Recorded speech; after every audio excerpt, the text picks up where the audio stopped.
শুরু এটা আরেক জুলুম আর অত্যাচার। কথা যদি সোজা গুলি কি না উঠে পাকা করে হলো হাসনাত আব্দুল্লাহর গায়ে সামান্য আঘাত লাগবার কারণে যদি এই প্রতিক্রিয়া সৃষ্টি হয়, হাসনাত আব্দুল্লাহ ভাইয়ের গায়ে যখন আঘাত হয় তখন সাথে সাথে আমাদের প্রত্যেকটা মহল থেকে ফেসবুকের মধ্যে পোস্ট করা হয়েছে যে তাকে আঘাত করার কারণে, এবং তার যারা আক্রমণকারী ছিল তাদেরকেও শনাক্ত করা হয়। ভালো কথা, তারা রাষ্ট্রকে পরিচ্ছন্ন করবার জন্য হাসনাত আব্দুল্লাহ ভাইয়েরা অনেক পরিশ্রম করেছে, অনেক কষ্ট করেছে, তারা এই ধরনের প্রাপ্য পেতেই পারে। সুফিবাদী আর সুন্নাত ওয়াল জামাতের ভাইয়েরা চট্টগ্রামের জমিনের মধ্যে, চট্টগ্রামের জমিন সহ প্রত্যন্ত অঞ্চলের মধ্যে শান্তিপূর্ণ অবরোধ পালন করছিল। একটু ভালো করে লক্ষ্য করবেন, শান্তিপূর্ণ অবরোধ করছিল। সেখানেও অনেক ছাত্র ভাইয়েরা আছে যারা 5ই আগস্টের আগে ফ্যাসিবাদের বিরুদ্ধে রাস্তায় ছিল। তো হাসনাত আব্দুল্লাহ ফ্যাসিবাদের বিরুদ্ধে থাকবার কারণে তার গায়ে আঁচড় লাগার পরে যদি এই প্রতিক্রিয়া সৃষ্টি হয়, হাসনাত আব্দুল্লাহর গায়ে সামান্য আঘাত লাগবার কারণে যদি এই প্রতিক্রিয়া সৃষ্টি হয়, তাহলে গতকাল যারা 5ই আগস্টের আগে ফ্যাসিবাদের বিরুদ্ধে ছিল, গতকালকে পুলিশই সহায় একদল এসে পুলিশের হাতে তুলে দিচ্ছে। এ নিয়ে আমাদের বর্তমান রাষ্ট্রপ্রধানের কোন পদক্ষেপ কেন নাই? এখানে যদি আজকে কালকের ভিতর তাদের এগুলোর বিরুদ্ধে কোনো প্রতিবাদ না আসে, তাহলে আমরা নিশ্চিত করে বলতে পারি 5ই আগস্টের পরে ছিল এক জুলুম, এক অত্যাচার, এখন থেকে শুরু হয়েছে আরেক জুলুম আর অত্যাচার। কথা আমাদেরকে বুঝতে হবে, সরকার বাহাদুরকে জানতে হবে যে সরকার বাহাদুরের গায়ে শুধুমাত্র সরকার বাহাদুর না, বরং তাদের গায়ে কিছু ইহুদি এবং নাসারাদের প্রেতাত্মারা ভর করেছে। আমাদের বুঝতে হবে, না হয় যারা কালকে পুলিশ ভাইদের সাথে সাথে পুলিশ ভাইদের সহায়তায় সুন্নি ভাইদের গায়ে আঘাত করেছিল, তাদের সাথে আমাদের রাজনৈতিক তেমন দ্বন্দ্ব নাই, তাদের সাথে আমার জায়গা সম্পত্তি নিয়ে দ্বন্দ্ব নাই, তাদের সাথে দ্বন্দ্ব শুধুমাত্র আমাদের আকীদা নিয়ে। এই আকীদার কারণেই তারা আমাদেরকে বিভিন্ন ইস্যুকে সামনে এনে রাজপথ থেকে সরাবার চেষ্টা করছে। ঠিক কিনা বলেন? আমাদেরকে যতই চেষ্টা করুক, মনে আপনারা এটা মনে রাখবেন, বলবেন না যে বাংলার জমিনে রইসুদ্দিনকে এক ফুটা পানি বন্ধ করে ইমাম ছিনিয়ে নিতে পারবেন না। কারণ আমরা কারবালার ইতিহাসে পড়েছি, শুধুমাত্র এক গ্লাস না, একটা পুকুর না, ফুরাত নদীর পানি বন্ধ করেছিল, তারপরেও তাদের থেকে হক ছিনিয়ে নিতে পারে নাই।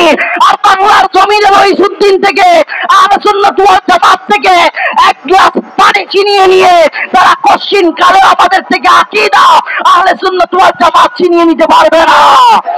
আমাদেরকে আজকে একটা সিদ্ধান্তে যেতে হবে যে রইসুদ্দিন অন্যায়ভাবে শহীদ হয়েছে। ঠিক কিনা বলেন?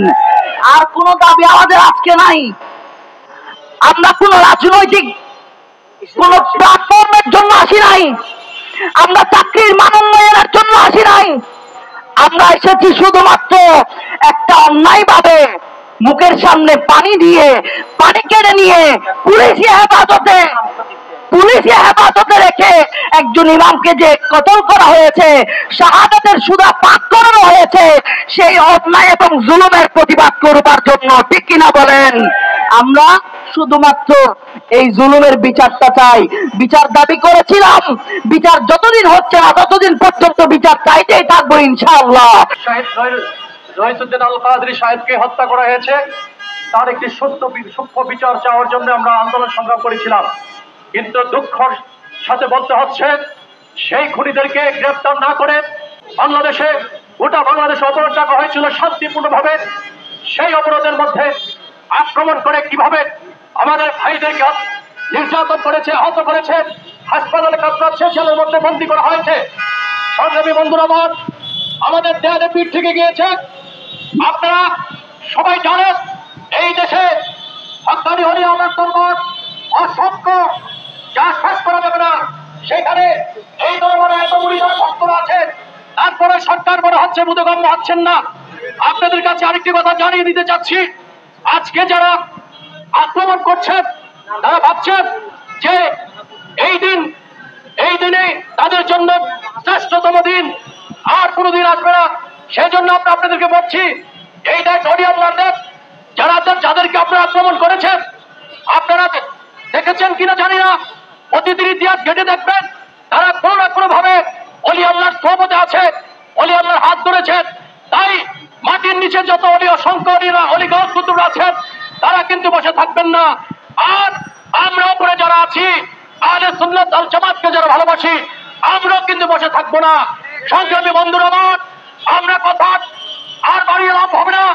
আমরা কঠোর থেকে কঠোরতম কর্মসূচির মাধ্যমে আমার ভাই শহীদ আল্লামা রইসুদ্দিন আল কাদরী সাহেবের হত্যাকারীদের বিচার করেই ছাড়বে ইনশাআল্লাহ।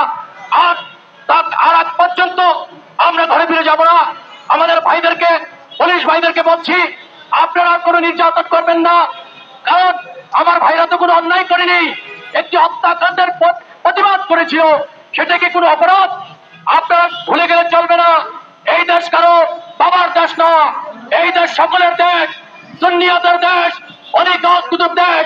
এই দেশে যদি আহলে সুন্নাত ওয়াল জামাত ঐক্যবদ্ধভাবে নেমে পড়ে, তিলে তিলে নেতৃত্ব দিয়ে যদি ঐক্যবদ্ধ নেমে পড়ে, আপনাদের কোনো ঠেকানো কোনো রাস্তা পাবেন না। তাই আর কথা বাড়াবো না, আপনারা আমাদের দাবিগুলো মেনে নেন। যদি না নেন, আমরা কিভাবে দাবি আদায় করতে হয় সেটা আমরা জানি। আপনারা জানেন যে ছোট ছোট, আপনারা ভেবেছেন যে আমাদের লোক কম, আমরা রাজনীতি করি না। আমরা রাজনীতি করে আসছি ভাই, আমরা তিলে তিলে নেতৃত্ব দিয়ে আসছি, বাংলাদেশের রাজনীতির নেতৃত্ব দিয়ে আসছি। আমরা জানি কিভাবে রাজনীতি করতে হয়। যদি সোজা আঙ্গুলে ঘি না উঠে, পাকা করে হলো আমার ভাই শহীদ রইসুদ্দিন ভাইয়ের আত্মাকে শান্তি করে ছাড়বো, হত্যাকারীদেরকে বিচার করার ব্যবস্থা করে ছাড়বো ইনশাআল্লাহ। সেই আশাবাদ ব্যক্ত করে আজকের মতো বিদায় নিচ্ছি।